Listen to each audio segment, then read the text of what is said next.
Hey Baddies, it's Audra. On today's episode, we have a returning Tuesday treasure, Hannah Adams. This episode will be a continuation of her daughter Morgan's testimony. If this episode resonates with you and you would like to be a Tuesday treasure, please email or DM us for any future inquiries. Enjoy the episode. What is up, Biblebaddies? It's your girl Dom. And Audra. And we have a special guest today, our Tuesday treasure, Hannah Adams. Yay. What's up? She has returned from season 1. So if you haven't heard her first episode in season 1, give it a listen. So you are all caught up on all the details of where she was almost about a year ago. Yeah, it's crazy. A year ago, literally, I think, right? Yeah, I was on the pod exactly a year ago. It's wild. That is wild.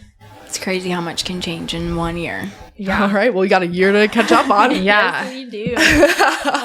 Yes. Do you want to give a little back of kind of what that was? And then just to, if they don't go listen, you're not going to know. Yeah. You should go listen to the full episode, but just get a taste. Yes, our little recap. Yes.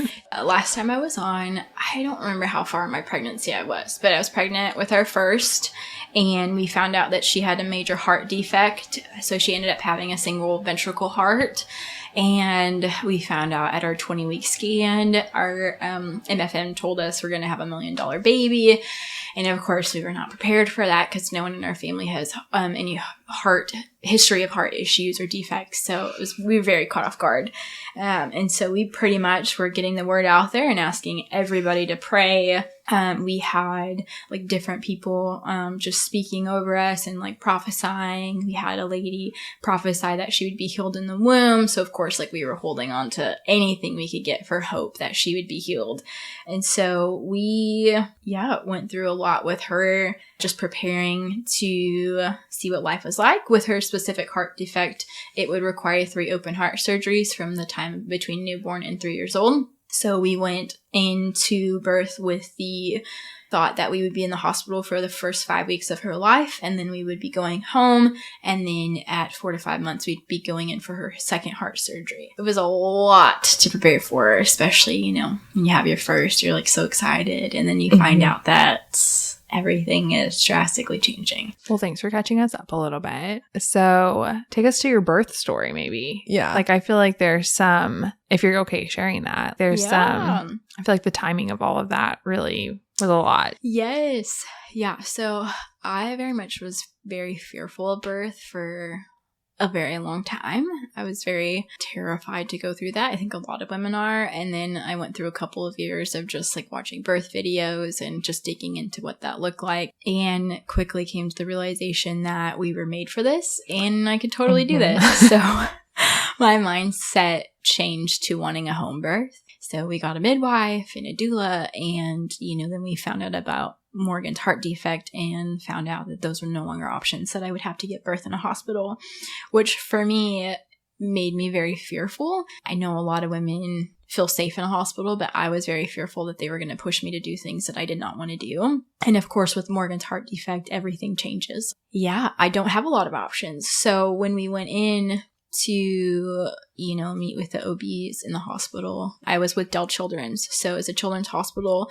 Women give birth there with children who immediately need to be in the children's hospital. So it's only for that specific reasons that you would give birth at Dell Children's. And they were all telling me that they would need to induce me at 39 weeks, and, the whole team would need to be there. And of course, I started kind of advocating and asking questions of, well, is Morgan at risk?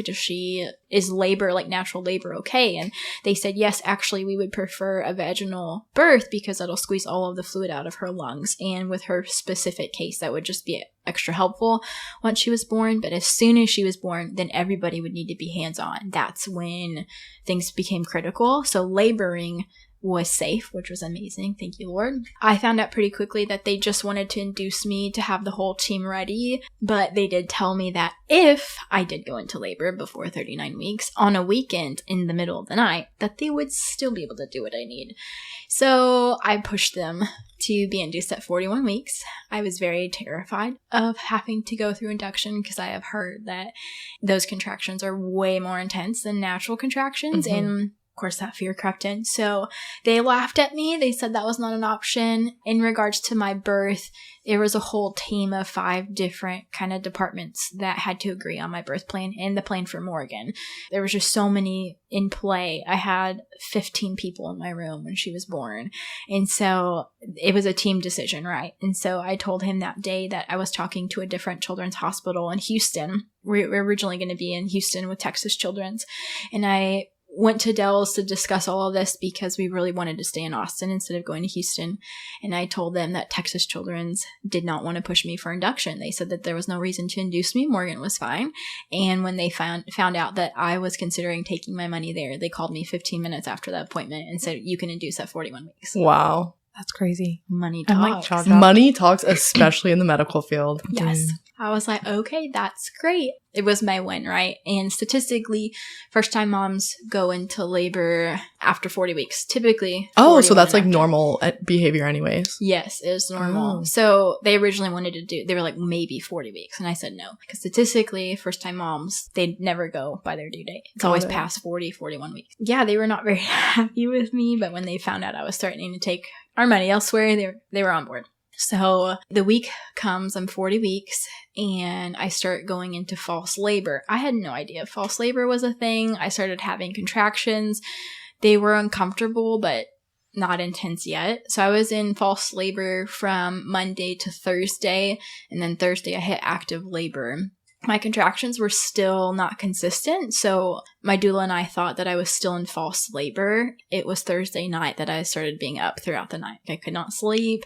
I was moving around. I was, trying to get in any positions that would help. I was in labor Friday, Saturday, and it was Friday night at 3 a.m. I woke my husband up and I said, you need to put pressure on my hips. I am in so much pain.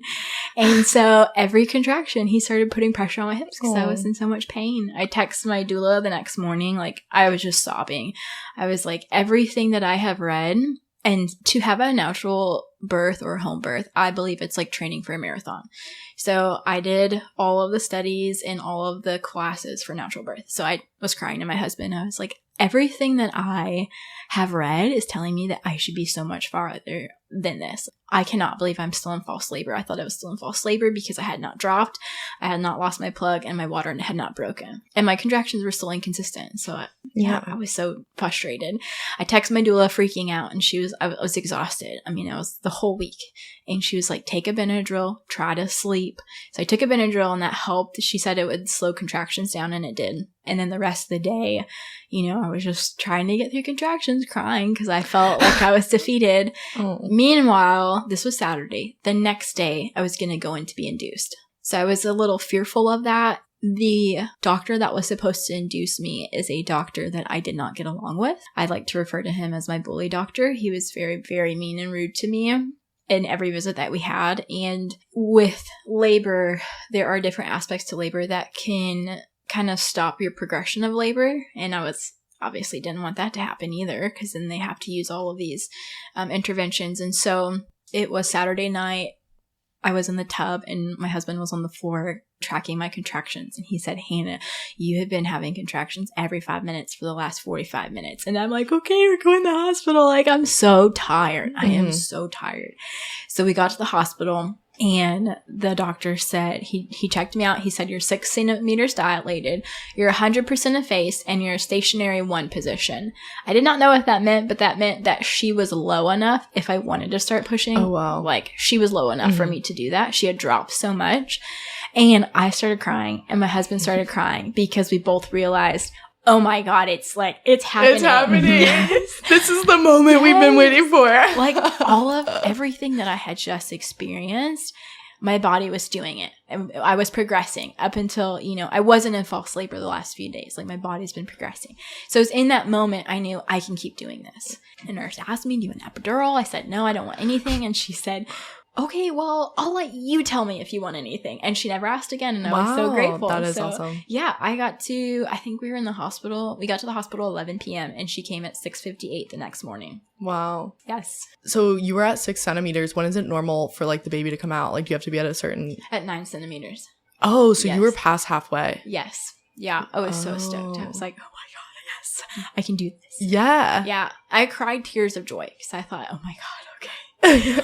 We're making progress. And then also, I didn't have to be induced, which was just amazing. I honestly felt like that was the one gift God gave me in the last, leading up to that. I will give you this. Mm-hmm. Like there were so many things stolen and taken away from me in birth and in labor and delivery, and me being able to have that natural birth. I was like, this is like the one thing you gave me. You champion. Yeah.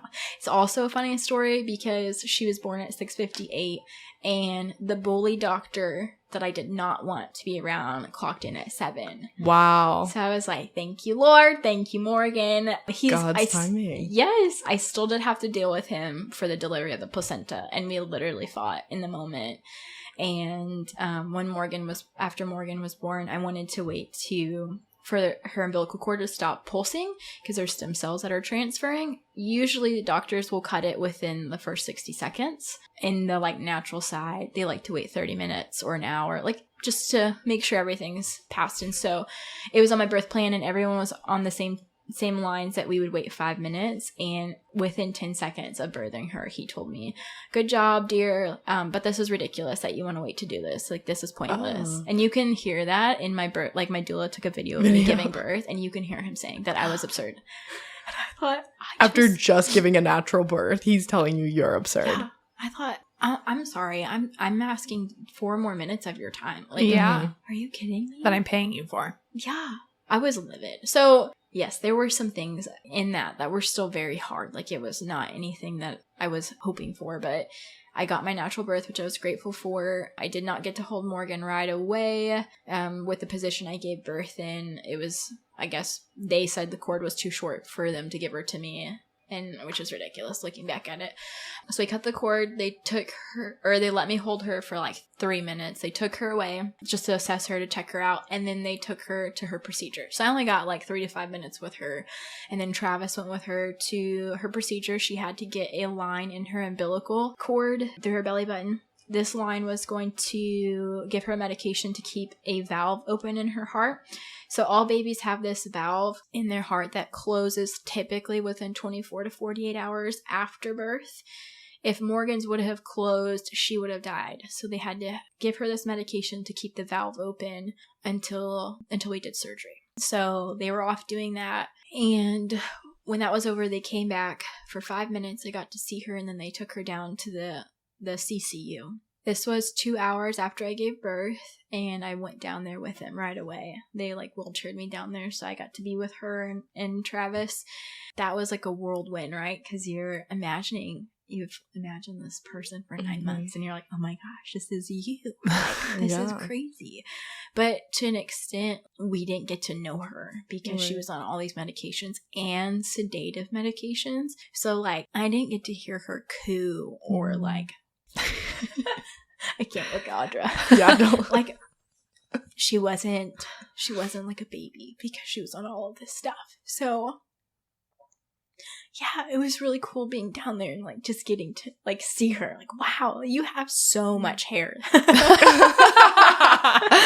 Crazy. You caused this is why I had heartburn, or so that was amazing. Our families came the next day. The second day after Morgan was born, she had a heart catheter. So they wanted to go in and get all the pictures and the pressures of her heart to see how she was doing. And so there's coronaries in the heart, and they found out that they were dependent on the right ventricle of her heart that was not working. And because of this, Morgan no longer qualified for the 3 open heart surgeries. They told us our only option was a heart transplant. And we were very blown away. We could not believe that. And this is the same day you gave birth, they're telling you this? The day after. Mm-hmm. Okay. Day 2, yes. Very fresh. We thought we were going to be in the hospital for 5 weeks, and now they're telling us the average weight of a heart is 6 to 9 months. And so in that conversation, we thought, he was going to tell us, there's nothing we can do. But he said that a heart transplant was our only option. Or we could go home and give her comfort care. So just take her home and love on her and let her pass. And so for us, that was not an option. We would always live with the what if. If Morgan was willing to fight, we were going to fight for her. And so in the last podcast, I shared about how we had so much faith that God was going to heal her in my womb. And I had a dream, and a lady from church had a vision that she would be healed in the womb and the doctors would be amazed. And anytime someone prophesies for me specifically, I always leave it on the bookshelf, because we're all human at the end of the day. And I can't ever take what someone says as everything, right? I still have to go to God. And there is a verse in the Bible in 1 Corinthians 13:1 that talks about how God will confirm things in 2 and 3 witnesses. So anytime someone prophesies or speaks something over my life, I always ask God to give me another confirmation. I ended up having a dream I thought was confirmation in my own way. It wasn't like directly like, oh yes, like this is happening. It was just a different dream that did mean something to me, but I just thought, oh, this has to be the second confirmation. And so when you're in such a hopeless situation, you're always looking for any grain of hope that you can hold on to. So of course, that's what we kind of focused on and asked everyone to pray for, that God would heal her in my womb. And that obviously wasn't his plan. I went back and listened to the podcast and just thought, wow, I had so much faith. And now, like, people probably thought I was crazy, I'm over here like, oh my God, because he can do it. Yeah. I know he can do it. He's done it in the Bible. Like, he does it for some people. Like, I know he's capable. I have met so many medical moms in this journey, and every single one of them is also seeking God on the same level. We're just trying to plead our case with God to save our child. And at the end of the day, again, like, we know he can do it. It's just a matter of if he will. And it's so funny because I look at them and I'm like, we probably sound crazy to people, but like, this is our only hope. Mm-hmm. We just want our child to be saved, and we need to find hope wherever you can. And I think people can relate to that in all sorts of situations of hopelessness. Where can I find hope? And that's what I'm going to hold on to, because you have nothing else to hold on to. Absolutely. I think that's like, don't they call that like crazy faith or something? Like, where you just really truly believe for the impossible, and it's okay. I don't think it makes you sound crazy at all. I think we were all pretty much in that boat with you too. Like, everyone around you was like, it's going to happen. It's going to be fine. Well, even before this episode, because I re-listened to your episode, I didn't even think that one bit. I just thought it was all very beautiful. Mm-hmm. That's cool. And I even thought, I don't want to spill anything. So I'll hold that thought. But it's interesting how faith works. And I said it in that episode, and I'll say it again. There are certain aspects in the Bible where God gives us a formula. If you sin, ask for forgiveness, you will be forgiven, right? If you want to have eternal life, believe in me and, seek me, right? And that will be done. But there is no formula for healing. There's no like, do this or do that, or have this much faith or don't have this much faith and you'll be healed. Mm-hmm. It's something that I will never figure out and I don't understand. And I am very honest, like, now more than ever, I'm so confused on how God moves and works. I'm like, wow, how do you decide who does and doesn't? And we are very much pleading for Morgan's life. And there were so many days where we were in her room and we just felt like the spirit of death was lingering in, like, just waiting. We kept getting bad news after bad news. And it was like, no, like, I rebuke this. The Israelites put blood over their door when the spirit of death came in Exodus, and it was like, we anointed the door, we anointed the room, and we were like, the spirit of death has no place here, not take our daughter.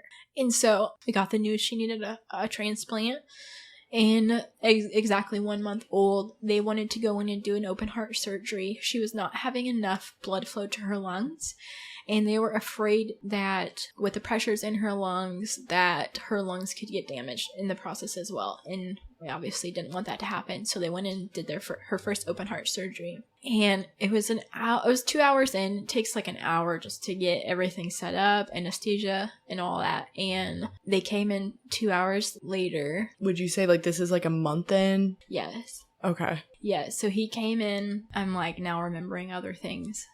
So they were originally going to do this surgery a week to 2 weeks into her life. Oh, wow. We were all prepared for it. I'm backtracking now. The doctor came in and said it's not safe. Like, she will not do well with this surgery. Mm-hmm. We're no longer going to do this. We are going to keep her on all these medications. We have other alternatives that we can do, but we do not feel like she will come out of this surgery it's too dangerous for her, so we're not doing it. There are other steps we can take. And so, of course, that was bad news, like devastated. We thought this is something that would help, and they were like, no. So fast forwarding to a month of life, they said, we're going to go ahead now and do the surgery. We think she's bigger. We think she'll be able to sustain it. 2 hours in, they come and tell us Morgan's valve flow going to her lungs is actually distorted. It is not an arch. It's actually a loop. So it's actually controlling the pressures to her lungs. So there's nothing that I can do. They're actually going to put bands around some valve to try to help with the pressure and the blood flow. And they couldn't do that. They said that she was not responding well to it. So one, she didn't respond well to it. They were like, we can't move forward, even though they already opened her and all that stuff. And then the second thing was the certain loop that was distorted was actually working in her favor to help her lungs. Wow. So again, we were obviously devastated. Like, wow, like I guess I wish we would have known this, so you didn't have to do this surgery, right? And then now we're healing from this surgery, you know, where they break her sternum and got all these tubes in her, and that was exactly a month in. And of course, you know, we're just seeking God and asking him to bring her heart sooner than later, which is also hard because you're also praying for the donor family, because it's like, that's not fair. And it's hard to hope for that too, because to an extent you feel like I'm praying for someone to die. Like, that's not fair. And to an extent you also feel like it's my fault, when it's not. Like, you know, it's a blessing out of a tragedy. I didn't cause this, but it's hard praying for that. And we were praying pretty heavily for that family, but also praying for them to say yes, because to make a decision to donate your child, that's really incredibly difficult. She was born end of April, so 6 to 9 months would land us in between October to January, and that was the average time for a heart. I'm very much a holiday girly, love Christmas, and to have Christmas with our daughter first year, I've wanted that more than anything. So it was really just praying that we could be home for the holidays. Every day was up and down. I gave birth, and all three of us spent the first 3 nights in the hospital, and Travis and I rotated every other night. I refused to leave her alone. So we were with her 24/7, there all day, every day. Even the nights I didn't spend, I was still there in the morning until the evening. My mother-in-law and brother-in-law would come once to twice a week to stay with Morgan, so my husband and I could go home and have 1 night together, 1 and 2 nights together, just resting. And so I didn't really have a postpartum where I could rest. At least I refused. I was with her 24/7. I couldn't leave her. And so that was very difficult. There were ups and downs, were days they thought we might have to put a breathing tube in, or she'll be okay, or, you know.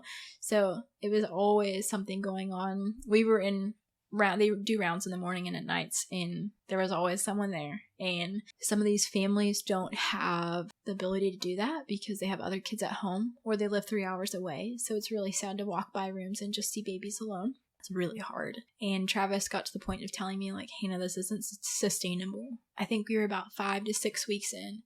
He was like, this is not sustainable. We cannot do this. He ended up going back to work. And so I would stay there Tuesday nights, and he would stay Wednesday nights, but he had to go to work at 6 a.m. on Thursdays. So I'd go back to the hospital at 6 a.m. on Thursdays, and I'd be there till Friday night till he got there from work.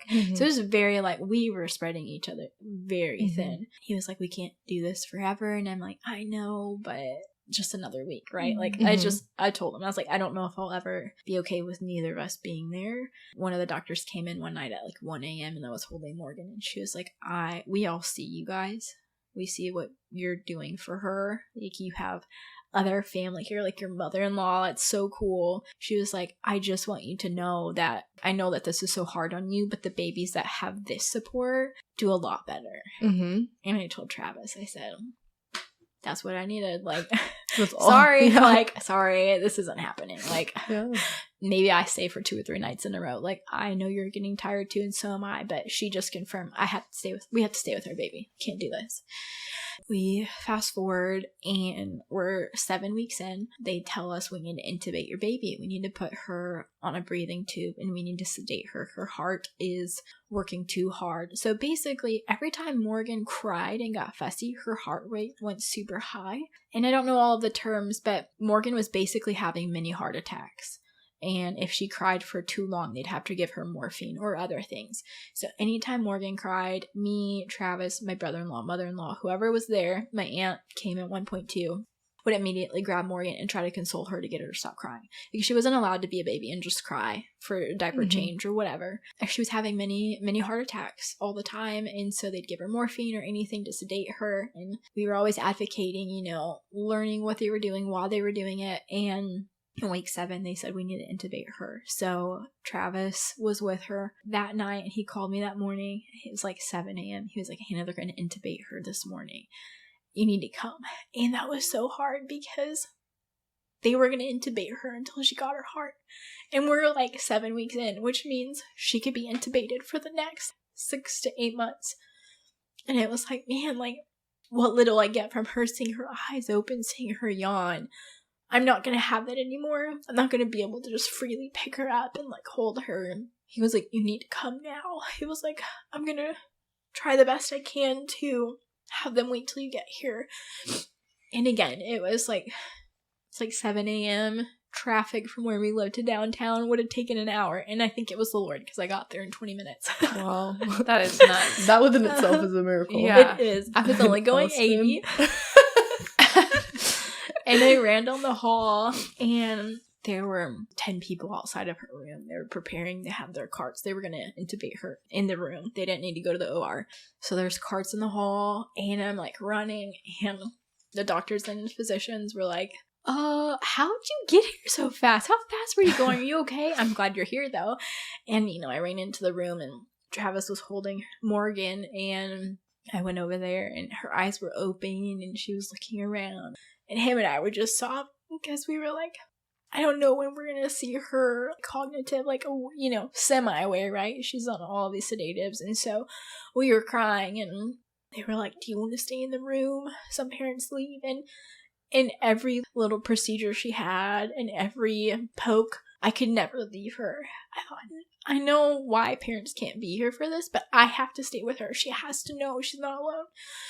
And so, we stayed in the room, and Travis, at the end of the day, was like, I think this is our time now to leave her at night for us to go home together because she's not aware. Like, she's not awake. Like, she's more sedative and all this stuff. And I thought, okay, like, I understand, and I think I could get to this point, but we're going to stay at least this week. Just this week, and then maybe I'll feel okay. Well, Morgan was not fully sedated, so anytime the nurse did temperature checks, which were every, I think, hour or two, she hated those. She would start turning red and then silently crying. You couldn't hear her because she had the breathing tube in, and any diaper changes, she was just turning purple and silently crying. And I thought, Travis, she knows, like, she's not sedative enough where she's like a vegetable, like, she's still aware. I said, I can't leave her. I can't do it where we're not there together. And so I have been like very open and honest about this on social media and with everyone since day one. And that week we told everybody, like, please flood everything. Like, we need to pound heaven's doors. Like, I can't do this. Like, her being intubated was harder than any of the other stuff because she was silently crying. I couldn't hear her. Even when I was asleep, like in the middle of the night, the only reason I knew when she was crying is because her breathing tube machine would go off and I would wake up and she's crying. I couldn't hear her. And it's like, man, this is so much harder, like watching my daughter silently suffer. So we had everyone praying. I did not know this, but different people were fasting. I had a friend set up a prayer chain that Wednesday morning at noon. So many people shared it. Churches shared it. Everyone's praying at the same time at noon for her. And told Travis, I think we need to fast. Let's fast from Thursday to Saturday. No social media, no, I was postpartum, so I was still eating, and I said we need to pray, like, heavy pray. Then we had a couple come over on Saturday. They were like, we feel like we need to invade heaven with you. They woke up that morning, and she wasn't feeling well. She was like, man, I guess the enemy is really trying not to get us to pray, but we're going to be there.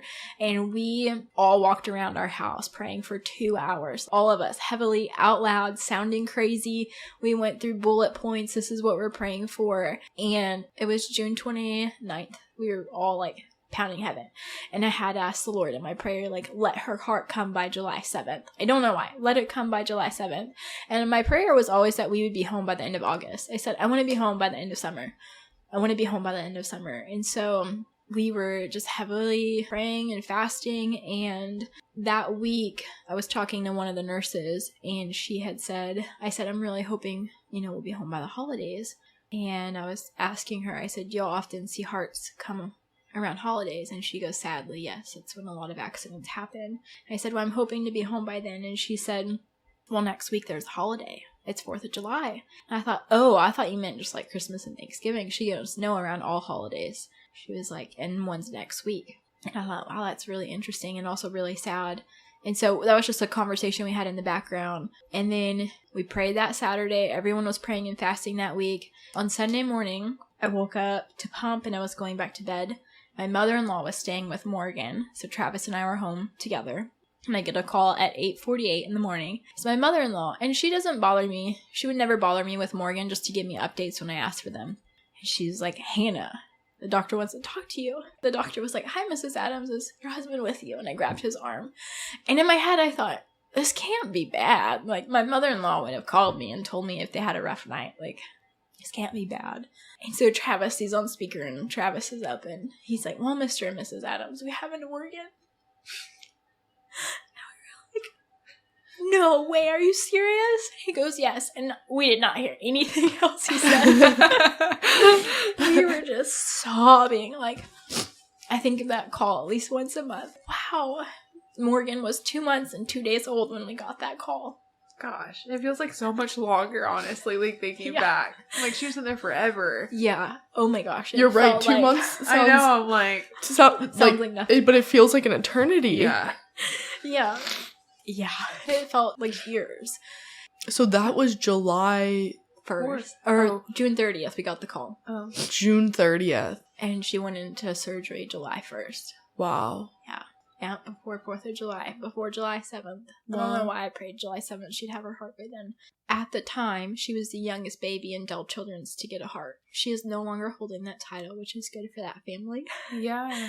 But at the time, many doctors were telling us, wow, when we heard that there was a heart, we thought it was for this baby or for that baby. We couldn't believe it was for Morgan because she was only 2 months. And that week, she was intubated for 6 days by the time she went into surgery. And they told us that week, the day she got intubated, that she was the sickest baby on the unit. And I didn't know this, but they put her on code precautions. Or I found this out later, that they put her on code precautions on the 30th. And coding is if you stop breathing or if your heart stops beating. And if she would have had a full-blown heart attack, she would have been taken off the transplant list. Wow. Yeah, if you have a heart attack or you code, they take you off the list and they have to reevaluate if your other organ, if any damage has happened in your other organs or if there's any other issues, and then they put you back on if you're eligible. So she was not doing well. We personally don't believe that she would have made it 6 to 9 months. Like, she was not doing well. She was really struggling. And so on July 1st, the next day, she went in for surgery. Her surgery was 9 hours. They started at 1 p.m. and ended at 2 a.m. We got to see her at 3 a.m. And she was so pink. She had blood flow everywhere, and her face wasn't as swollen, and it was so crazy just to see that. That whole day was a roller coaster because they take your baby back, they work on opening baby's chest, and then one of the surgeons and the teams goes to the heart, has to lay eyes on the heart and confirm the heart. So even though they've said, yes, this is a good heart, the surgeon can still go and look at it and be like, actually, I've changed my mind. So they went, laid eyes on it. They said, the heart's good. We're bringing the heart. Meanwhile, they have Morgan open. They're trying to detach everything. So when the heart comes, they can put the heart in. If I remember correctly, the heart can be out of a body for 6 hours. So. Wow. So the thing's like on a cooler of ice, basically. And it was flown in. Wow. Yes. I don't know where, but I'm convinced it was out of state based off of like comments they've made of how far they had to go to get it. Wow. So I'm convinced it came out of state. Came on a cooler of ice. And they're just updating us. We're in this little office room, with all of our belongings. And they're like, the heart's on the way. The heart's here. And they came, the heart's beating. And we're like, oh my God. And she's doing great. She's off bypass. And this little room that we were staying in specifically is the room that we always got bad news in. So that day I thought, oh Lord, please don't let us get any bad news in this room. I hate this room. Yeah. And so she's doing great. You know, the heart's beating, and it's like, oh my gosh. We now can see the light at the end of the tunnel, and it's not a train. Yeah. We're working on going home now, like, for, you know, for her to recover. And so we went home that night because nurses are in that room all night with the lights on. And everything was recovery. You know, when can we come off the breathing tube? They have chest tubes to drain fluid. When can those come out? And yeah, it was a very long process of let's slowly remove sedative medications. And it was so cool when they came back to see that the medication she was on since birth, she was no longer on. Like, she no longer needed that medication. And that medication can cause like bone issues and growing issues, and can cause just a lot of issues. So it was really cool to see. Wow. Because the medicine is so toxic that Yes. it just causes other issues. But that's like how badly they needed her sedated. Yes. Oh, she was on fentanyl. She was on morphine. She was a fighter. hard girl. Uh-huh. Yeah, she was a tough cookie. Fighter. Oh yeah. Wow. Very much of a fighter. We couldn't believe it. It took 3 weeks for her to recover and for her to get off enough medications, and we got to go home July 22nd. Wow. Yeah. We had our little bubble parade, and our family came in from out of town, and we got to go home and introduce her to our animals, and that was very surreal. I need you to back up, though, and tell the part of the story when you talked to the doctor who did the surgery. Do you remember what he said? I can tell you what I want you to specifically say. When he, I think it's the best part of this whole story. Oh, when he smiled. So our surgeon is very like stoic and very reserved, which makes sense. There's a lot of emotions in the things that he has to do. But he was always very kind and upfront with things like, we can't do surgery. This is how surgery went. It didn't go well and all that stuff. So post-transplant, he came in at 2 a.m. that night, and he was like, she did great. The heart is beautiful, and it's beating. It's doing so good. And he looked down and then looked at us, and he goes, as soon as we put the heart in, it started beating again. And he goes, it's such a miracle every time because it just knows what to do. Like, you don't have to do anything. You just put it in and it starts beating. And he smiled, and I thought, that's where you get your endorphins. As soon as the organ starts beating, you're like, there it is. This is it. And I thought, I've never seen this man smile in my life. Like, but he said, yeah, it's a miracle every single time. It just knows what to do. I think it was out of the body for 4 or 5 hours in total. That's crazy. So also like barely pushing it too, because it can only be out of the body for 6. Yeah. The heart is the shortest it can be out of the body. The other organs can be a little bit longer. Wow. Yeah. Because it's probably constantly beating for that 6 hours after. I would think so. Wow. Yeah. Crazy. Or maybe not. I don't know. I'm the least doctorish. I would say maybe not. With his comment saying as soon as you put it in, it starts beating. Again. So maybe it's just, it can only do that. Isn't that crazy? Her heart was tiny. I know. I got to see. It's so tiny. So you got to see her. Yeah, we got to see heart. Her. We got pictures of her heart. Her wow. Old heart and a new heart. I don't know if we were supposed to get those pictures, but we did. I think that's like in a weird way beautiful. Yeah, I asked for them. I wanted them. I was like, yeah, I need to see that. It's so hard to comprehend though that my baby has another baby's heart. Yeah. That's really hard to comprehend. I just think that that's crazy. Like, hold on, let me not cry when I say this. Let me suck it in. How, like, to think back to your first episode and how, like, we just all had such strong faith that it was going to happen. Like, I kept hearing, like, you talk about the prophecies you were getting and the way you spoke about it, and just, like, knowing kind of the community that we're all involved in, and, like, seeing these miracles that kept happening around us. Like, it was just, like, almost like I felt like to some degree there was just truly God's hand on our small group. Mm-hmm. Things just happened here, you know? And we'd always say that to all these women, like, things just happen in this group. So it's like when this happened to you, to Morgan, there was a part of me that was like, oh no, this is bad. But then there was also this part of me that was like, doesn't matter. Things happen in this group, you know? Like, we're going to be good. I feel like in a weird way, God kind of humbled all of us a little bit and was like, yeah, like I love you guys and I am moving here and I'm happy you see that. But just because I'm moving doesn't mean I'm always moving in the direction you think I'm going to. Yes. And I think that was really hard to watch you like give birth, not watch you physically, but you know, and Morgan wasn't okay. It was like, wait a second, this wasn't the story that we all told ourselves was going to happen. And so that was like so hard. Like I remember coming to the hospital, I'm like, just looking at her. She was so, like, I didn't even know what Morgan was supposed to look like, you know? So when she finally got her heart and you see this baby that's, like, in front of us today, that isn't what she looked like then. But that's what we were all used to. Like, we all saw her and we were like, oh, this is Morgan. Yeah. Okay. And now, like, just to see this 180 and I don't know, all of that to say, like, God uses us in such weird ways. And it is so sad. Like, I remember us having hard conversations about praying that prayer, like, we need a heart, but like we know what that means and how do you pray that prayer, you know? And I think that that's been a weird and unique thing that God has also done in this group is teaching us kind of like how to pray. We all pray differently in these weird ways. How to pray for what you want when you know it's at the cost of someone else's loss, you know, like and knowing, and like that's where like true trust in God comes from. It's like your will be done. And that's hard like to pray for. I could not pray that. I could not pray like your will be done. Couldn't I just there was a but, like I want your will to be done, but not at the risk of my life, like my daughter's life. It was like I usually have always prayed that in my life. Whatever you want, Lord. And it was like, please don't. Like, you can do whatever you want in this story, but don't take her life. Like, I was often telling the Lord that and the enemy that. You just can't touch her life, please. I'm so confused on how that works.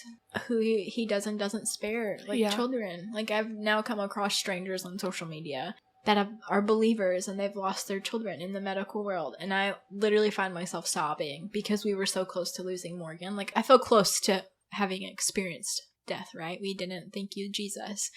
But it's like, I find myself sobbing for other moms. Like, oh my gosh, like, why is this your story? It's so unfair. And I find myself, wow, but like, and we got to keep Morgan. Like, there's no formula for that. It's not because I had more faith than someone else. It's not. And it's not because enough people weren't praying. I know those people have hundreds of people praying too, you know? It's just in God's will and his story that we got to keep Morgan. And I'm just so confused than ever. Wow, like, how do you choose this, you know? How does this work? And I don't think it's something we'll ever figure out.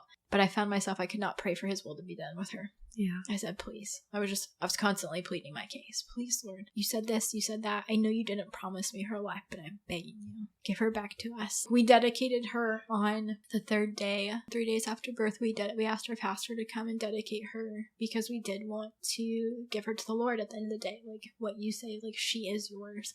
So he came and we got to do that. My parents were there for that, and that was very much of like laying her down on the altar. But again, you know, the next day I'm like, please don't take her. Like, you know. So there were a lot of emotions with God, a lot of anger, a lot of things said in all hours of the day and night where they're just really angry. And I always thought entering motherhood and parenthood that I would be able to relate with God in a different way. Oh, I'll be able to relate as a parent. You love your kids unconditionally. And I do relate, right? Anything Morgan does, like, oh, I will love you. There's nothing you can't do. I won't love you. But I remember telling the Lord, I can't relate to you. Like, I can't. I would never allow my child to suffer. Like, if I could do something about it, I would. And you can do something about it, but you're not. So I would always tell him, I can't relate to you. And I really looked forward to this. You know, of course, he did things. Also, what you were saying is God doesn't do anything in the way we expect it, ever. So, in all of these emotions, like, he brought her heart so much sooner than what is normally done. We found ourselves thanking God, obviously, for all reasons after, but also thanking him because he has spared her and spared us for more. Like, we should have been there for so much longer. And she would have experienced so much more, but he spared us from those things.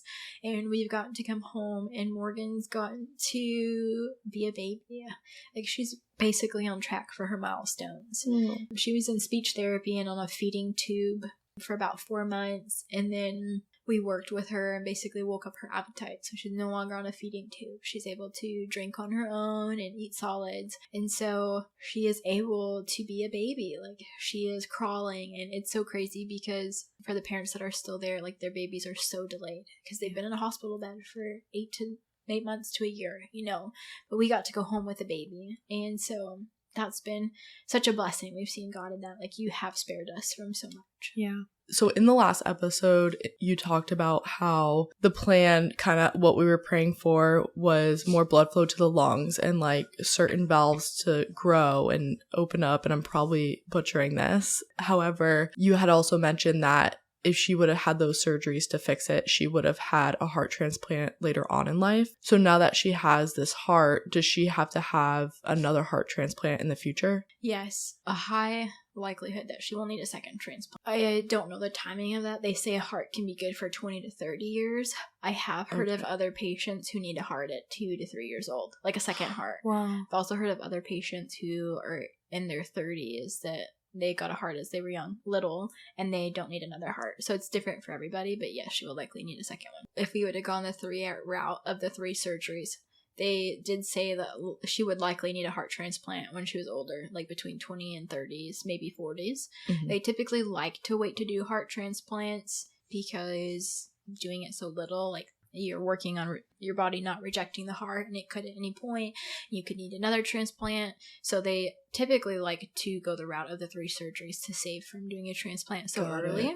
Okay. But if Morgan would have gone the route of the 3 heart surgery, she would have been limited in her activity because she still would have been a single ventricle baby child, and she would still struggle with oxygen and energy. But now that she has a new heart, she's not limited, so she can play soccer, she can go scuba diving, like, she can do anything. Yeah. And we just thought, well, that's actually, thank you, like, that's a blessing too, you know, from it. That's nice. She's not limited like she would have been. So that's really cool. But yeah, she will likely need another heart. I look back, and it's around this time this year, but I was praying so hard for baby Morgan in my prayer journal, and I always go back and read my prior years, and I was specifically praying for those things. Open up the ventricle, like, you know, like the tubular this, and I literally cannot even, more blood flow to the lungs. And I look at it as like, you know, the plan was to do the surgeries, right? And God essentially still answered all those prayers. It just looks so different than what any of us could imagine, is having a whole new heart. But essentially, like, she got it. Yeah. She's got great blood flow. Oxygen is great. Her new little heart is beautiful and like is formed perfectly. So yeah, I agree. Everything has been answered, just not in the way that we were praying or thought. Right. Praying or thought. Well, so it's also crazy too, because with Morgan's specific blood type, as a baby, they've told us, I don't know all of the terms, but for kids younger than 4 and 5 years old, they have not developed certain antibodies. So for kids under 4 and 5 years old who are on the heart transplant list, they can have a heart that is from any blood type. So it doesn't have to be a match with their blood type. So Morgan was listed for an A, B, or O blood type. They said, yeah, it would work because she hasn't developed those certain antibodies. But it turned out, I think the morning we were going to go into surgery, I asked the coordinator, I said, what blood type is the heart? And she said, you know, it's really crazy because it's a match. Wow. Yeah. It just solidifies everything. I can't believe that. And the day before, when we were praying with that couple, I usually hear from the Holy Spirit. I heard nothing that whole time. But I saw Travis writing a lot. And I thought, okay, well, Spirit's talking to him.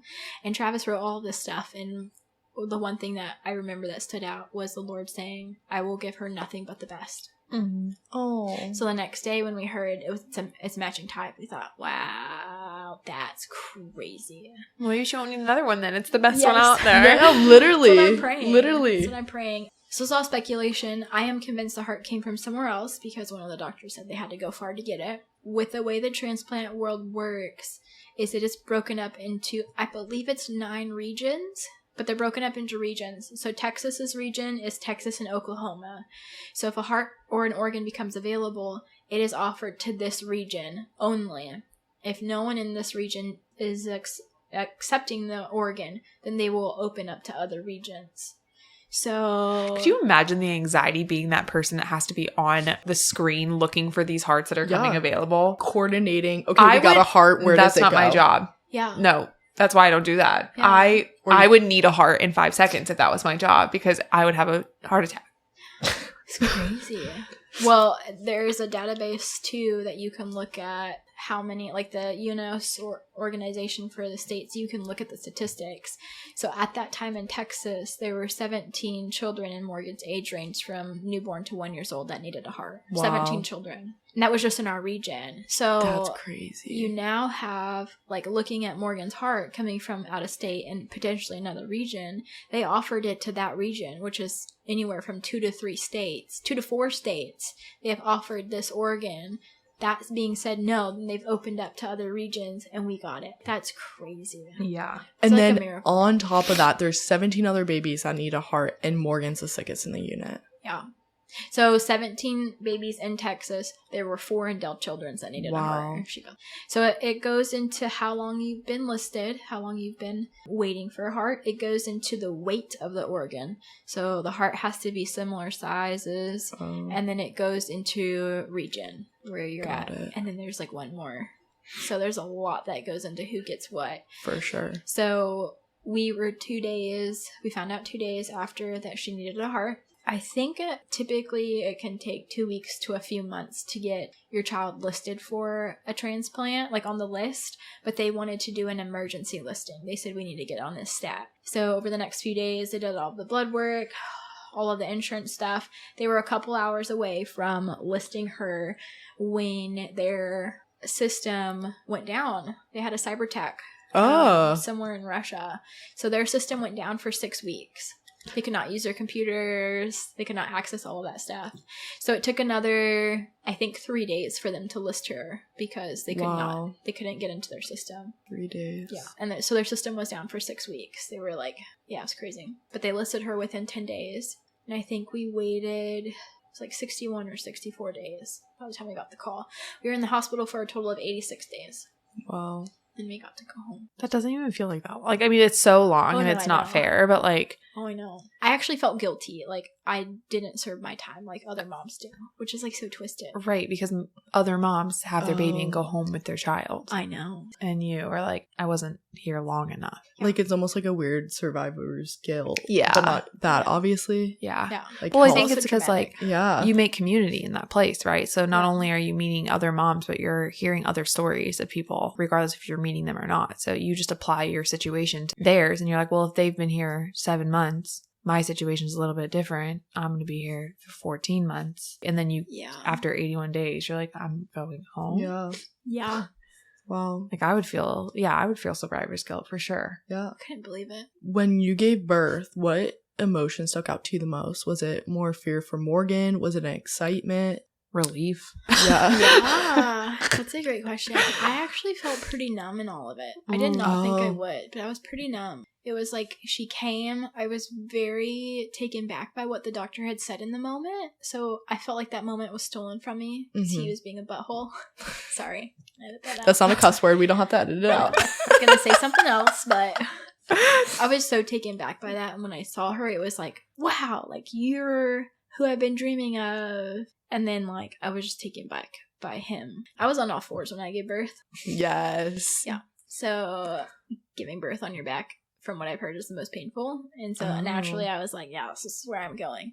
So it was actually a blessing because I didn't see anybody in the room. I actually had the nurse. That is nice, honestly. Like, so you don't have to look at anyone. It's just you. No. And the wall. I was looking at the wall. And Travis was to my right. When I was giving birth, they talk about the ring of fire, and that's when baby's crowning. And I had felt that, but it was like, oh, this must be what it is, but it's not like that intense for me. No, but I do remember you telling me like the ring of fire, and I was like, what does that feel like? And you were like, the ring of fire, yeah, it burns. Oh, Johnny Cash would be proud. I knew that was happening, but it also didn't click. Like, her head's here. Oh. Yeah, and so I asked them, the nurse told me at one point, she was like, hi, mama, I just need you to give really little pushes. I'll be right back. And I didn't know it was happening. So she ran out the room to go get the doctor and the team because Morgan was like coming. So she was like, she was freaking out. Yeah, she's like, don't push. My doula was like, she was freaking out. Yeah. My doula was like, looked at the head, and like she was like, Travis, and then looked at the nurse and was like, we're going. Isn't it just so weird that like Morgan's head is in your outer cervix, if there is such a place, and she's not suffocating, like, because her oxygen is coming from her umbilical cord, but yet that is what I think is insane, is like babies are not breathing through their holes in their faces. Like, I'm worried. I was worried about like, that. Because it suffocates, but it doesn't, because its oxygen's coming from its umbilical cord. Yeah. Or like we're all like technically mermaids because we're in a sack of fluid. We stayed like that for a little bit too. So I only pushed for 20 minutes. And she was in that position for a little while because I was like working on energy and breathing, but also relaxing because I wasn't having any traction in that moment. I turned around. I said, I was looking for my doula. I was like, is her head even out? And I turned around to look for my doula, and that's when I saw 15 people in my room. Wow. And they like all laughed. They were like, oh yeah. And my doula was like, get the mirror. So they like, I saw in the mirror, I saw her head, and I thought, okay. So what an odd way to look at your own body. Yeah. Can I just say that though? Like, all I saw was her head. I didn't see anything else though. There weren't details. Like to turn around the mirror. Like you've never seen before. Yeah, I thought. Like I literally thought. That's what our bodies can do is insane to me. It's nuts. It's nuts. All I thought was like, that was a lot. That's a lot of hair. And then I turned around and I was so grateful I had not seen any of those people till that moment. Yeah. There were so many tans. That evening I went to the nurse's desk. I like walked to the nurse's desk and I was like, hey, how does it work for visiting? I was like getting food dropped off, and she was like, yeah, let me figure that out. And started like ruffling in her desk, like looking for papers. And she was like, I'm sorry. Like, I just saw you give birth this morning and you're standing here. Like, I can't believe it. You look amazing. Wow. I mean, I feel decent. But like, I'd like some food. I didn't feel all of the yuck. I mean, I would think the yuckiness after all the medications in my system, you know? Yeah. So she was like, I can't believe you just did that. And now here you are. And I thought, that's amazing. Oh, that's great. Yeah. And then they didn't let me hold her because I was facing the other way, and they were like, oh, your umbilical cord is too short. Can't give her to go. And looking at the video, I'm like, oh my God, you could have given her to me right away. Yeah. So that was felt like that was stolen from me too. So I felt very awkward, and I felt very numb of, you're holding my baby, you're saying all this rude stuff, there's 15 people here ready to take her from me, and you're upset because I'm like, want 4 more minutes of your time for her. Yeah. So it felt like I didn't really get to process any of that. That makes sense. Yeah. It wasn't like, oh my God, my baby, or like, it was just like, oh wow. It's very slow in processing. Yeah. So take us to how Morgan is now, ever since she got her heart transplant. Yes. All about her. So, do the tail end of the rest of the story. Morgan is doing great. She is crawling. She is getting in everything. She's babbling. She's very much a mama's girl. She does not like me. Not a fan of Audra. Anybody that's not mama right now. Yeah. One day. Oh, for sure. I'm volunteer soccer coach. Already. Awesome. Yeah, she's doing so good. She's babbling, mama, dada. She's doing really well. She's on 2 immunosuppressants, so she is immunocompromised. So we do still have to play things kind of safe with her. If people are sick, we stay away. We wipe everything down. If one of us is sick, we try to quarantine. So with her, if she gets sick, typically she will be sick for longer than what a normal kid is. She does have restrictions food-wise with her meds, things like that. So we're still kind of reminding ourselves, wait, can she have this? Is this off limits? But yes, she is immunocompromised. It was about 3 weeks after we went home, Morgan's blood sugar started going really high, and they were very concerned. So we ended up getting admitted back to the hospital for 9 or 10 days. And the doctors had told us one of her immunosuppressants can actually cause diabetes, but they typically don't see that for like 10 to 15 years. So the doctors were like, there's no way it's the med. Like, this is way too soon. Something else has to be going on. So they did genetic testing. They did all of this stuff. I requested that we would change that medication. And they said, we don't think it's it. And I'm like, I want to change the medication. The first medication we were on, they usually do lab work, and they can get the labs the same day. The new medication we were going to change to, they can't get labs for 5 days. It's a different medication, they have to send it out of state. So they don't like putting that medication in so soon after transplant because they need results right away. They don't want to risk rejection. And so I pushed them to change the medication, and we ended up having to go on insulin. We ended up having a Dexcom, and post-transplant, you are seeing the doctors every week, getting blood drawn, getting scans of your heart, EKGs, and seeing the doctors every week. After a certain point, you go every month, and then eventually it's like every other month. Morgan will have to go to the doctor every 3 months for the rest of her life to get labs and scans to make sure she's good. She will have to get a heart catheter once a year for the rest of her life, where they'll go in and they'll get a biopsy of her heart to make sure she's not going into rejection. Going back to the diabetes, she was on an insulin pump, and that was really hard just to see like your baby having to go on that. In the middle of the night, her blood sugar's, too low, and it's like, I've got to put apple juice down her NG tube, and just having to poke her like that is just really hard. And so I remember like pleading with God, like, please spare her from this. Like, we have gone through so much. Like, please don't let this be it. And after 3 weeks, her numbers came back in range, and we found that it was the medication. Mm-hmm. All of the doctors were like, oh, whatever, blah, blah, blah. At first, they were like, we're going to do a case study if this is it. But Morgan's genetic testing came back, and they found something. And the doctors were like, oh, it had to have been genetics. But the genetics doctors are like, no, that was medication. Mm-hmm. It was the medication. So Morgan does not have diabetes right now, so we don't have to use a Dexcom. We don't have to check her blood sugar. So we were grateful to come out of that, but that was a bit scary having to go back into the doctors so soon after transplant. We very much had trauma of that place. We're like, we don't want to be back here. So that was one little scare we had, but Morgan's genetic testing came back, and they found a genetic that's extremely rare. It's called Wolfram syndrome. I can't look at Audra. I'm going to start crying. I'm not even crying yet. I know, don't even have but to it's cry. in your eyes. Yeah. It's in your eyes. I have soft eyes. So, Oh. Wolfram syndrome is very rare. Right now, they believe that 1,000 to 2,000 people in the U.S. have Wolfram syndrome. So Travis and I each carry the gene, also very rare, and Morgan now has it. There's a 25% chance of our child having Wolfram syndrome. So Morgan does have it. If we do have children naturally, they have a 25% chance of having it. They will for sure be carriers. So that's a little scary, but Wolfram syndrome affects a lot, and there is no cure for it. So with Wolfram syndrome, Morgan can lose her eyesight. She can lose her hearing. She can have urinary issues. There can be cognitive issues, and she can get diabetes. So diabetes starts at 5 years old, vision loss starts at 10 years old, and hearing starts at 14 years old, from what we've been told. There's one specialist in the U.S. who works in this, and he's in St. Louis.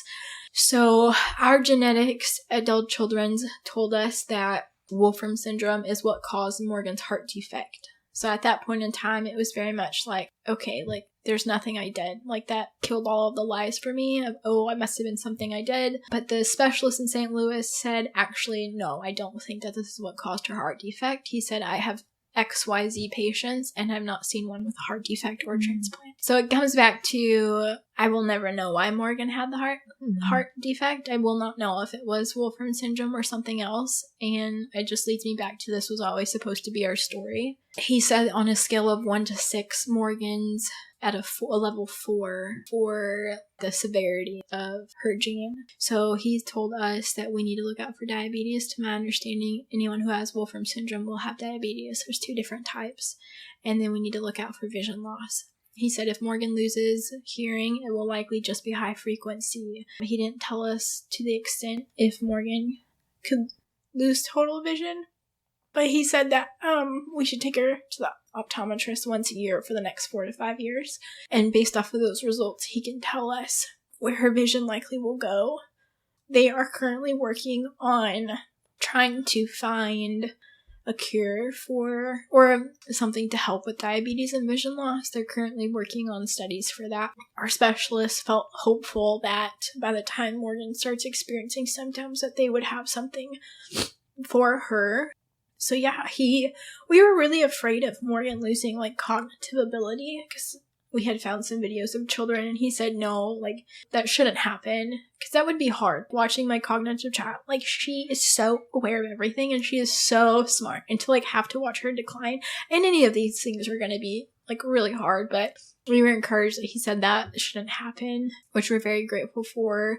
When we were on the Zoom, Morgan was there and she was getting into everything and he was just so surprised. He was like, wow, like she looks amazing. Like she is so aware and she looks, actually, I don't know what he expected, but he was like blown away with how well she was doing. So yeah, he said that, the heart, he doesn't think the heart was linked to that. At 5 years old, we'll start going to the endocrinologist to start looking out for diabetes, and we'll go from there. We're still obviously praying. Like, we feel like transplant is enough issues for us. When I got this news, it almost felt worse than hearing about her heart, because when he told us that a heart transplant was our only option, there was hope there. Like, there's a solution, there's hope. Mm-hmm. But with this and all of these symptoms, there is no cure. There's no solution. So it's like, wow, how terrible, like, just to watch my daughter live a normal life and then potentially go blind and lose your hearing. And I, of course, went on groups on Facebook freaking out and saw a lot of that. So I left the groups because I'm like, I just need to enjoy our life. Absolutely. For the next however long and be ignorant. Yeah. And just not grieve the future that I don't know will be. So yeah, it hits me probably once every couple months where I'll just break down like, please spare her from that too. So yeah, we'll see how her future plays out, but I can't stop her testimony. It's her story, it's her life. She's doing amazing. We advocate for her so much in so many different things, and she's proven to the doctors in a lot of ways that she is strong and will do her thing. She is.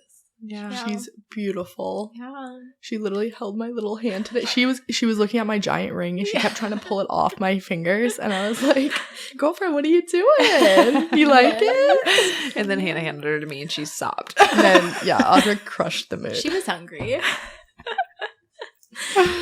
She's doing amazing. You would have no idea. If you didn't see the scar on her chest, you'd have no idea. You wouldn't know at all. No, she's a 9-month-old baby. Yeah. She's amazing. She's lively. Yeah. She kicks. She literally, I saw her crawl to you and she like pulls herself up now. Yeah. I'm like, whoa. She talked back. Yeah. Puts her pacifier in her own mouth. I'm like, okay. She's like, I can handle everything. She's myself, like, please, this is nothing. Yeah. Yes. She's such a fighter. Yes. I love her so much. Oh. Yeah. She's like the greatest gift. I love being her mom. Yeah.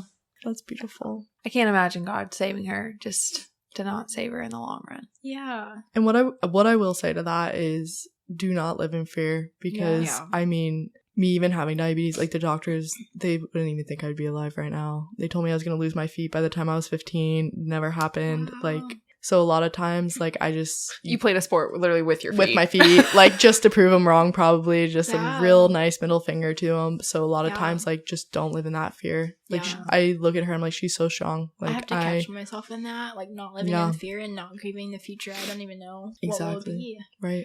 You know, it's so crazy. But yeah, I think about you often. I'm like,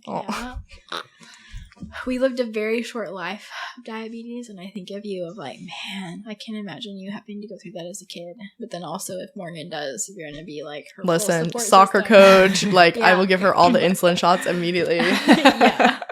But no, because I remember when you had told me that, I was like, no, I don't believe it. Like, there's no way she has type 1 diabetes right now. And I was like, send me her sugar levels. I was like, no, it's not properly. They're like, no, the doctor. I was like, no. I've had it for too long. Like, I was like, her numbers just aren't fluctuating the way like a normal diabetic would. And I was like, I'm not a doctor. Don't listen to me. But Hannah, I'm telling you, like, this isn't forever. I think it's her medication. Yeah. They tested for type 1. They tested for genetic diabetes. I don't know if there was a third one, but when I got the call, it wasn't type 1. I was like, thank God. Right, thank you. Like, I was like, there's no way. I was like, there's no way. Yeah, and then of course it wasn't genetic either. Like, genetic diabetes came back negative, or that specifically. It was the meds. It was the meds. Yeah, we changed it, and she was good. I was so grateful. In that time, I was praying and like, of course, crying out to God, angry and like pleading again. And I felt him saying like, I will honor your faith in this. And I was like, I hope that's really you, you know? And then, of course, like, she's off of all of that now, which I'm grateful for. And then the other day I was driving and I was crying about Wolfram syndrome, and I felt the Lord saying, like, she will beat the odds. And I'm like, please let that be you. Yeah. Like, Yeah. and the odds, like, so Morgan can get one of these symptoms or she can get all of them. And diabetes is the most common for these kids. And so we have prayed, like, if she has to get any of them, let it just be diabetes. Like, please, let it just be this, you know? And then, of course, like, the stats out there are people with Wolfram syndrome don't live past 40. And it's like, okay. How you said with the transplant situation, you were able to find hope in that because there was a solution to it. And not that just having community is a solution, but listening to us even talk about the what could be's of Morgan's future. And even though it's scary, like, being able to, not necessarily, like, we're not joyful about it, obviously, but being able to kind of, like, laugh a little bit through it. And just knowing too, like, when Dom says, like, I'm going to coach your daughter, like, she means that, you know? And like, Absolutely. It's just, if any of those situations were to happen to Morgan, she has so many aunties around her and, like, family and friends that I believe will make her world feel just as normal as if she could see in 4K color. It doesn't matter. And I think that is just such a testament to, like, these things of the world, right? And what a way to, you know, tie it back into Ecclesiastes that we're reading this semester on the podcast of just like everything. Yeah. And the fact that she'll get to experience whatever she experiences in the time that she has, and say there is a time when things get taken away. There's so many people in her life that can pour into her of, like, who God is through all of this. And, like, it's going to be so hard. Of course, I couldn't imagine. And, like, I don't pray that on anybody, you know, but, like, it doesn't matter at the end of the day. Seeing a blue sky and one day going to darkness, like, man, she could live, like, physically in darkness and be the brightest person in the room. Yeah. And I believe that for her, you know? And so, like, if that's how we shift our prayer focus, then, like, that's what that is. God, if you turn off all the lights in her sensory, make her be the brightest person in the room for someone else. Yeah. And I believe she can do that without having any of the capability to speak to us on a normal way. Teach somebody how to talk to somebody with something like this, you know, teach somebody to have compassion. Her story is so big. It's so much bigger than this little bitty baby that sits in front of us, you know? And, like, I've always said that like, she's going to do more in her life probably than any of us three will do in ours, just by having the story she has. And I know that God is good, and whatever happens, I know that he has such a big plan for her, you know, and I can't see him cutting that short. Yeah. So I agree. I don't know. I'm holding on to that. Yeah. All of this has just led me to be so grateful. We have so much gratitude every day. You know, I often think of the donor family every day. They said yes. She gets to have her second chance. Even at night, these last few nights, she just kept me up. And I find myself just holding her, and I just, sometimes I get frustrated. I'm like, please go to sleep. But these last few nights, I'm like, I am so grateful I'm holding you right now. I would take this over anything in any moment. Her little smiles or her laughs. The first time she laughed, we both were on a walk. Well, all three of us were on a walk, and my husband and I started crying. Like, we were just like, in all the little things, we're like, man, we are so grateful. There's just another perspective when so much has been on the line and you don't know what the future holds, and we just in the mundane. Right. This is the best. You're the best. Thinking back to, you know, when you were praying or talking to God more so, just like, I can't relate to you in this, you know? Yeah. And I think that we take God's love for his children for granted in a way. Every time we laugh, God looks at us and is probably like welling up inside. And he's like, man, I love their joy. Every time we do something good for one of our brothers or sisters in Christ, like, he's probably welling up with tears being like, gosh, I love that they love each other so much with like my same compassion, with my same heart, you know? And it's like these things that on a normal day, if your child laughs, like, you laugh with them and that's great, you know? But like the reaction that you and Travis have is just deeper. And in a way, that's really beautiful that you get to experience parenthood for the first time on like a level of kind of probably what God feels. He sobs with joy over our simple laughter that we get to, that we're experiencing the goodness he's given us, you know? Your daughter laughs and you cry because it's just like, yeah, it's not normal, but like neither is God. And that's beautiful, you know? Absolutely. I love that. It's true. That's all I got. That was beautiful. I know you gave me the side eye, like, No, okay, it's Dom, good. say something. And I'm like, jump in with me. like, No, that was so But- good. I agree. the story, the journey, I just think has been so beautiful. As much as it's been so hard, I can sit here now and be like, wow. It's crazy because I used to be the biggest people pleaser ever growing up and like in my adult years. And it's only been in the last few years that I've started growing in that and just really recognizing confidence in myself. I now know that was for this time. That was for Morgan. Because day one, before she was here, we started advocating for her. This is what would be best for her. I had a nurse tell me in the hospital that she was like, those extra 2 weeks that your baby was in you, or it's the best thing that you did for her. Oh, And I'm like, Because 4 years ago, you probably been like, okay, you need to induce me. Yeah. Here you go. yeah, here you go. And I Right. went on all of my groups who have the same diagnosis asking, did anyone push for this? And they were like, absolutely not. Wow. No, they said they wanted the team there. I trust them. And I'm like, but like nothing's on the line. yeah. Like they have told me it doesn't matter what their time. They can still do what they need to do for Morgan. Right. They just want it to be between 9 to 5, Monday Absolutely. through Friday. They want it on their time. Yeah, and if I can preserve Morgan by like not pushing her with certain drugs and me not stressing because of that, why wouldn't I fight for that? Oh. So there have been too many cases to tell where we've had to advocate for her, and that is just not who I used to be. So I'm so grateful. Like life truly does lead you where you need to go. The Lord does. So. Mhm. Yeah. And he refines you in those times where you're like, okay, why are you refining this right now? I don't really. And then it's like, oh, I can reflect and look back and be like, okay, that's why you refined me not to be a people pleaser anymore. Thank you. Because you knew what my path held. Yeah. That's what I'm sitting in so much lately. I feel like I always hone in on an aspect of God. Like last year at the end of the year, I was really fixated on grace and like trying to understand what that was because it's bigger than us. And like I think I have this idea of what it is, but then like I really think about it. I'm like, whoa, God's grace is something that like I really have no idea about. But anyway, with that now it's of like omnipresent when he knows he's all like he knows everything, all knowing. Like I have just been sitting in that so much of really like looking back at my life and realizing that God knows it all. And so he knows what needs to remain in my life and what needs to leave in order to get me to the place that he's going to use me better. I was thinking about that actually this morning I was trying to apply sin and kind of to the same degree of like, we don't know why God saves some people and why he doesn't. Like, I don't know why God allows me to commit certain sins and will put his hand in front of me for others. Like, why did you not let me go that far? Thank you. But why did you not? But yet you let me commit this one and you let me keep committing this one every single day.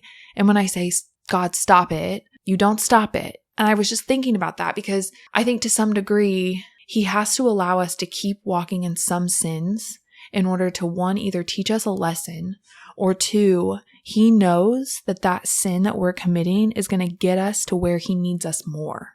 And whether that's good or bad, right? Like if something that I'm doing, maybe like I need to remove a friend, but I don't have the capacity to say, we're not compatible anymore. He might let me continue to keep sinning against them to where it gets me in trouble, right? Like maybe I've gossiped and it's gotten back to them and then they're like, I'm done with you, to where I look like the bad guy and nobody, like who knows? But it's like all in all, it got that person out of my life, but God knew I wouldn't do it on my own. So he allowed my sin to do it for me, kind of thing, like in a weird way. There's a different scenario that actually really got me there, but I just don't want to bring that up because it's not my business. It's not my situation. But in that's just like kind of what I can think of and relate it to. But I think what you're saying is true. Like at the end of the day, you have the free will. yeah, Like you get to choose. If you're going to keep doing these things, obviously like God might very well convict you of like, you don't need to be doing these things, but you in your free will get to keep choosing. But at the end of the day, God can use these things to turn them around. right. To where good is coming from it, Mm-hmm. So I agree with that. Yeah. For me, my habitual sins, I truly feel like, or God knows, I can only go to you, God. Yeah. So I'm coming to you with my sin and I'm letting you use me as a vessel, open me up and make me better because I can't stop Yeah. this one sin. And so I'm reliant on you. Mm-hmm. Well, and I was thinking about that part too, because it's like when we're completely off topic, but now I just want to have this discussion. We can cut all this out. There are things that I pray, like, God, help me stop, but I keep doing them. Mm-hmm. And again, this was coming from another conversation that I had with someone else, but I was telling them, God hears our prayers but he also sees our hearts. Mm-hmm. And if we're praying prayers that we want to happen, but we don't feel them in our heart fully, God knows that. That is where he allows us to sit in our free will and not step in. Because if we were truly praying them to him and our heart really meant it, I think God would step forward and say, I know I can take this out of your life. But if we're praying something, but our heart is still like, but like, maybe don't do it, you know, like, or I'm still going to go back. He knows I'm going to go back because he sees me in the future. He's all knowing. He's not going to stop it because he's going to say like, no, daughter, I've given you free will. Mm-hmm. You have to want it. Yes. And if you're praying it, that's the first step, but you have to want it in your soul. Yeah. And until that happens, I can't step in, you know? Yeah. I don't know. I was thinking about all that. There's and like just a level of discomfort too in like changing that cycle. So like with me people pleasing, like there were certain aspects where I was set up in situations where I had the choice to let this person walk all over me, or I had the choice to face the discomfort and tell them how I felt.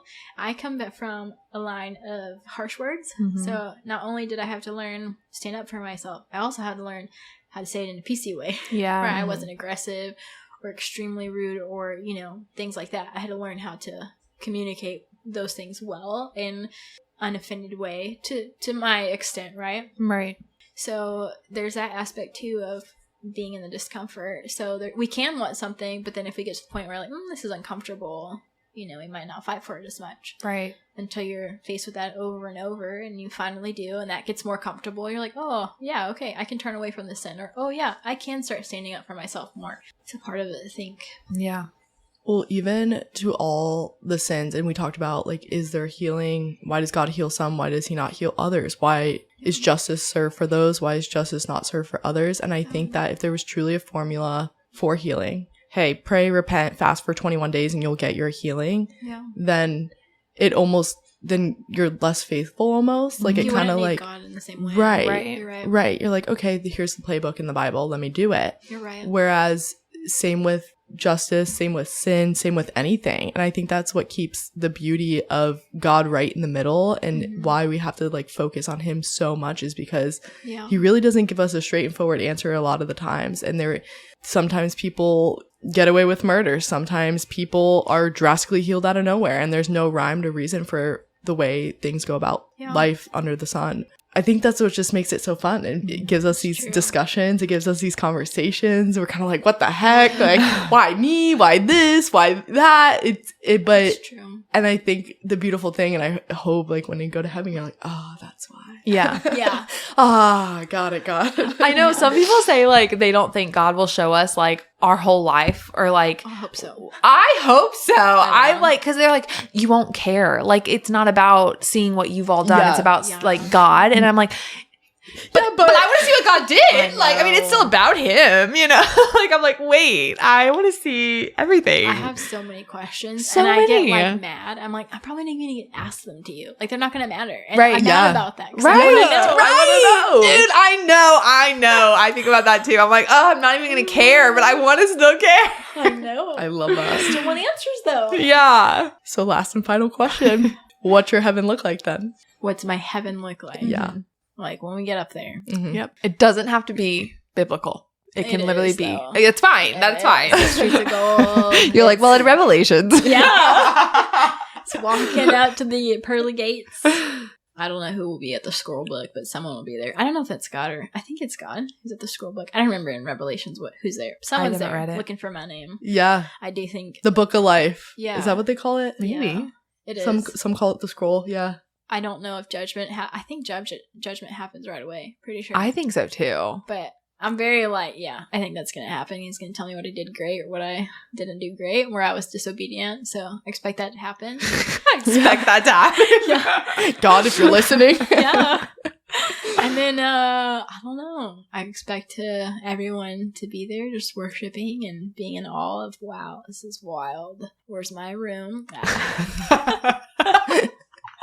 I think he says he prepares a house for you. So Yeah. I kind of expect that we each have our own little Like place. physical houses almost. Yeah. Not Do you think like physical. you and Travis will have one together, or do you No. think you'll have one by yourself? No, I don't. Oh. I don't think we'll be together. Like, to my understanding, like, I think we will know who we are, like, to each other in heaven and family, but I don't think it will matter. Like, I don't think we'll be with our families in heaven. Yeah. Which is like, but yeah, I don't think those relationships matter in the same way.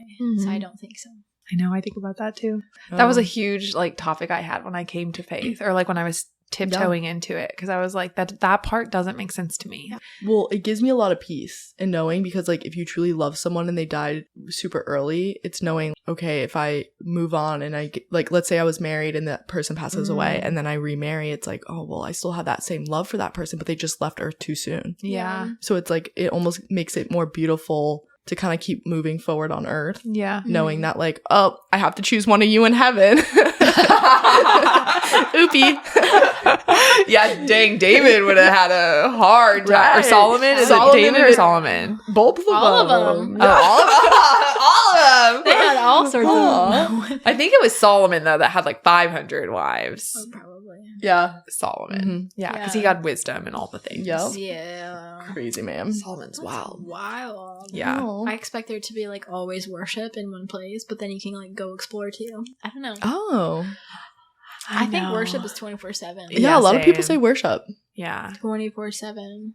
I am curious though, because like now when I get into the presence of the Lord, there are certain times where I cry. Like I feel His presence so strong. Right. So I'm Mhm. like, is that gonna I'm gonna want to cry? Is that gonna be like? Oh, no. Do I cry tears of joy? I will Or be so sad if there are no tears in heaven. Truly, it's who I am.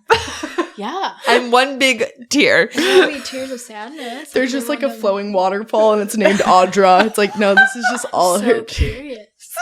But also too, like if certain family members or friends aren't there, will I be sad? I think about that too. I don't right? know. Well, you know that they're not there. Yeah, I would think so. Yeah, I would think so too. Are you in the sky or are you on Earth?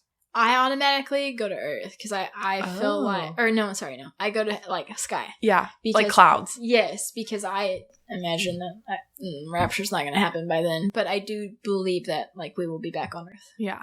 Same.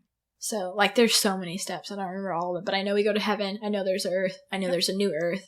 But with me dying, I think of I go to the sky. Yeah. I don't think Yeah. I'd be around for the rapture. Right. Others. I hope not. I literally think about that too. I'm like, Lord, please don't let me be here still. Please, please. Yeah. It's hard Cool. to fathom. It really is hard to fathom for me. Yeah. Like heaven. But I love talking about it. Yeah. I know. I'm always so curious what everyone has to say. Well, thank you so much for coming back on and Yes. updating thank you for us. having me. Of course. I'm sure we'll have you back Appreciate on in a year or two. Yes. Maybe. We approaching Morgan's second birthday. Crazy. Second She's birthday. gonna be 1 in a couple months. I can't believe it. One. We Oh. share the same birthday. That's a We big fact. share the same birthday. Yeah. My birthday last year, I remember getting the best present, and it was literally Morgan. I remember texting Hannah that. I got a sweet baby picture, and I was like, get out. Soccer coach, birthday buddy. Like, I'm like, no, I'm just like taking her from you already. I'm like, nope, mine. Let's go. She's gonna need all the ants. Oh, Yes. wow. Oh. I love it. that. I don't share my birthday. Like, I love that you're like, yes. And I'm like, Audra, if she came yeah. on my birthday, I'd be so Audra's mad. like, I would be so pissed because like you're not taking my birthday. Literally. We have another friend whose baby came like a week before mine. I was like, that's right. She got scared. I was like, But- don't you? Audra was stressing out about it. I really She was. was like, I swear if this baby gets born on my birthday, I'm gonna be so mad. I really will. I'm gonna laugh like when her child's born on your birthday. Oh my gosh. yes. No. God's no. got jokes like No, that. I will God's got literally jokes space like it out. I'll be like, 9 months prior, we're not. It's an off limits thing. That's what you think. Oh my no, gosh. I'm not thankful this year. I love It would that. have to be November. No. All right. Well, on that note, Audra, do you want to pray Hannah out? Yes. Dear Heavenly Father, thank you so much for just this surreal moment of our first season guest coming back. That's just incredible to me in itself. But then just thank you for the blessing of baby Morgan and all that you've done in her life thus far. God, we've just seen the way that you have moved in her story, the way you've given her such a beautiful and crafted story of her own. And as we will still have to face some trials up ahead, let's just equate that to life. And God, you have done just beautiful things in so many of your children's lives. You've done so much in Morgan's already. And we are just believing that you can do so much more, God.